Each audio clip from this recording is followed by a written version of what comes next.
What is going on, everyone? Let me ask you a question. Have you ever wanted to own some land? Have you ever wanted to be the mayor of a town? Are you tired of following the rules and dancing for the man? Want to make your own rules and be the man? Well, if you said yes to all of those, this list is for you. There are towns in the United States that are for sale, and I'm not kidding. You can buy an entire town. Some are abandoned, some are not, but they're still for sale. It does sound weird that a town might be for sale, and I get it, but people have actually bought towns when they went up for sale.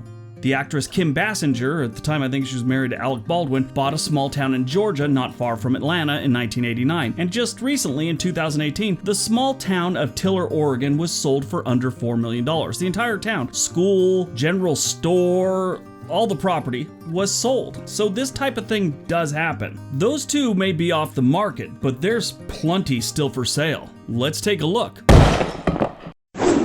Number 10, SWETT, South Dakota. There's only one home standing on this 6-acre town on the southern border of South Dakota, and it's also said to be haunted. SWETT was founded in 1931 by a farmer whose last name was Sweat. No ego there, the dude's just out naming towns after himself, kind of weird, but okay. The property was passed from person to person over the years, and in 1998, a man named Lance Benson acquired the town. Benson later got a divorce, and part of the divorce agreement, he signed over the town to his ex-wife. In 2012, he reacquired the town, and in 2014, he offered it for sale for the sum of about $400,000. The town sale became international news. I guess anytime you're going to sell a town, people want to know about it. In October 2015, the bank that was actually holding the mortgage foreclosed on the town, and the property was lost by Mr. Benson to the bank. Anyway, they offered it up at a reduced price of $250,000 in 2015. There's nothing to do here except drink. Luckily, the only business in town is a bar. Currently, the town has 10 residents listed, and I guess there are nearby farms, but they're actually not living in, if you could call it, downtown SWETT.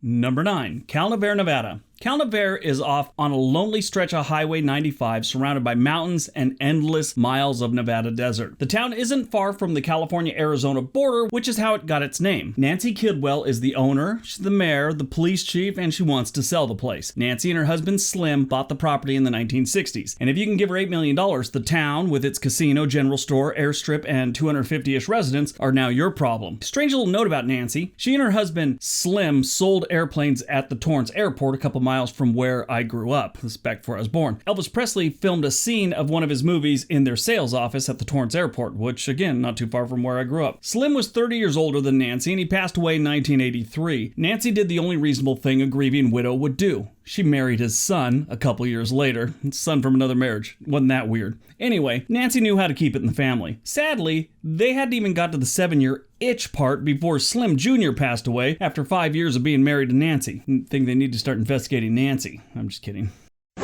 Number 8, Johnsonville, Connecticut. Founded in 1802 on the Salmon River, about halfway between Hartford and the Long Island Sound, you have Johnsonville. Nothing really went on here for like 30 years. Then in 1932, the Neptune Mill was constructed beside a dam just north of the Salmon River Cove. And that's about all that happened until about 1965, when Raymond Schmidt, the controversial owner of AGC Corporation, and it was an aerospace manufacturer, bought the Neptune Mill from the Johnson family. He also purchased other vintage buildings and had them moved to Johnsonville, including a Victorian stable and chapel which hosted weddings. So it was kind of like this rural tourist thing. But by the mid-1990s, the town was pretty much abandoned. The village went up for sale at an online auction on October 28th, 2014. The winning bid was $1.9 million on October 30th, 2014. Now here's the thing, that was just 2 days later, that deal fell through. Okay, so the village went up for sale again on online auction, and on July 7th, 2017, the Philippine-based independent Christian organization, Iglesia Ni Cristo, bought the village for $1.85 million. Now we'll talk about them on this list again.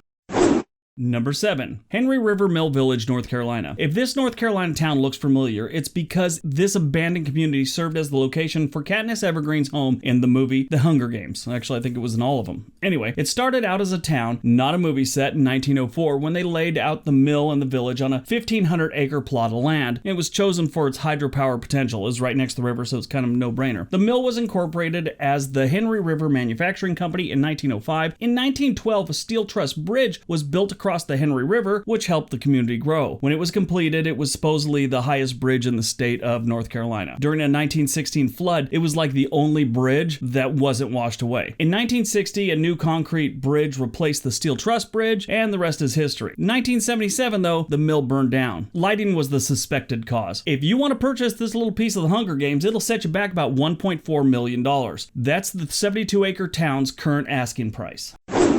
Number 6, Toomsboro, Georgia. Besides having a really sketchy sounding name, Toomsboro is a little town in Georgia, and most of the properties of Toomsboro are owned by a developer named David Baumgartner. He bought some of the properties at auction around 2002. Baumgartner intended to turn Toomsboro into a nice little, place for retired tourists ahead, nice little quiet town. Things didn't work out as planned. They rarely do. In April of 2012, Baumgartner announced that he was seeking a buyer for the properties. Kind of floated the idea that this would be a great place for a movie production company to set up shop and use it as a film set. Apparently, he thinks it's better looking than it is. In September of 2018, 36 pieces of property, it's over 40 acres, went up for sale. The asking price was $1.7 million. I've looked at the place. I don't know why they're asking $1.7 million. Anyway, whoever buys it, they want them to be preservation-minded. Someone who appreciates history. So they're trying to sell the land, and they're also putting stipulations on it, like total control freaks. Anyway, it is estimated that around 450 people still live here. Number 5, SCENIC, South Dakota. Named for its location in the center of the Badlands National Park, SCENIC fell on pretty hard times around the 1960s or 70s before it was finally put up for sale. In July of 2011, the 12-acre town and the surrounding area, about 46 acres in total, were listed for sale for almost $800,000. The 12-acre town still looks like the Old West type thing. You're expecting someone to have a gunfight in the middle of the street. It comes complete with the old-style saloon, dance hall, and cowboy barracks. Yeehaw! In August 2011, that church from the Philippines that bought that other property, well, they bought this one for nearly $800,000.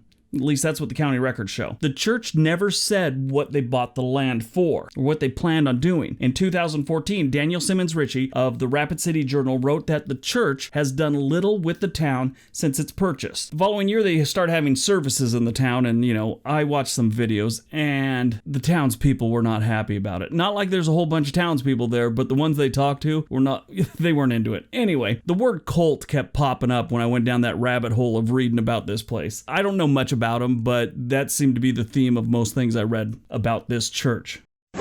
Number 4, Milliken, Oregon. Named after its founder, George Milliken, who was a cattle rancher, miner, and international playboy. Just kidding. He's just a pioneer that came from New York around 1860 sometime. I don't even think he ever left the United States. Anyway, the town has 74 acres of property, a post office, a gas station, and an old store. Really not a lot going on here, but it was established around the late 1880s. Milliken housed 60 residents at its peak in the early 1900s. Most of them took off after World War I. Since then, it's had an on and off population of 1. It's like some dude keeps leaving and coming back, like he can't make up his mind. Like maybe he wants to live in Portland, maybe he doesn't. Maybe he wants to live in Bend, maybe he doesn't. Keeps coming back to be by himself, apparently. It went up for sale a decade ago, but it didn't sell. It was relisted in July of last year for $1.5 million. Number 3, Woodside, Utah. Woodside, Utah is a little speck of nothing in the Utah desert, and it's for sale. Woodside was a train stop for a while with an underwhelming geyser. Woodside peaked around 1910 when they had 328 people living there. Sometime around 1911, somebody said, "Why the hell are we all living here? We need to leave because this place sucks. We are so far away from everything, nobody comes to visit us, and we have a geyser with performance anxiety." By 1920, its railroad station and livestock shipping facility were moved to another town, and, that was pretty much it for the town. And that was like the death sentence for the town. A decade later, the population dropped to 30 people. The empty town went up for sale in 2012, but no serious buyers wanted to pay the asking price, which means if you got a little coin in the bank, you could still get this gem in the Utah desert for $3.9 million. Yeah, you heard me right. There's nothing here. It's not that big, and they want $3.9 million. Number 2, Garryowen, Montana. Garryowen is a steal. I don't care who tells you anything different, it's a steal, and I'll tell you why. It's got a population of 2, so not that many people to evict. And it's historic. Garryowen is a private town in Bighorn County, Montana, and it's located on the southernmost edge of where Sitting Bull's campsite was prior to the Battle of Little Bighorn. And the opening gunshots of the battle were fired just a few hundred yards from where all of Garryowen's structures stand today. So it happened right there. It was not like this one little confined area, but the monument's right down the road too, so that's kind of cool. You could own this little bit of history on the same land where Colonel George Armstrong Custer choked his last stand against the Cheyenne and Arapaho tribes. Garryowen, Montana can be yours. I might do it. And number 1. Hell, Michigan. Hell, Michigan is a real place. Hell is an unincorporated community in Livingston County, Michigan. Huh, that's weird. It's in Michigan. I always thought Hell was using a restroom after my cousin's ex-wife. Hell, Michigan has a lake, hiking trails, you could be the mayor for a day, and they have an annual Blessing of the Bikes event. All this heavenly goodness can be yours for just $900,000. Now, I'm not sure the particulars on this one, because back in 2017, a YouTuber named Elijah Daniel bought part of the town and changed the name to Gay Hell. It was a protest about some stuff that was going on in the government. I won't get into it. Anyway, they never disclosed what the deal was, if they would keep the name or what, but it's still called Hell, Michigan on Google Maps and everywhere I look, so I'm sure they dropped it by now, or if it was just a 1 day, 1 month thing. Who knows? They're kind of tight-lipped on it. I think hell will freeze over before we get all the details. I don't know what the hell they were thinking when they did this. All right, that's enough. All right, everyone. So that is my top 10 towns you could actually buy. That's kind of weird. You can actually buy a town. Some of them are already sold, some of them are still there, but these are towns that were up for sale. Anyway, don't forget all the links below. Give this video a big thumbs up. Tell me what you thought. Leave me a comment. Don't forget to hit the subscribe button. Buy a t-shirt. Merch is always something nice to buy for yourself. Everybody have a great day. Be nice to each other.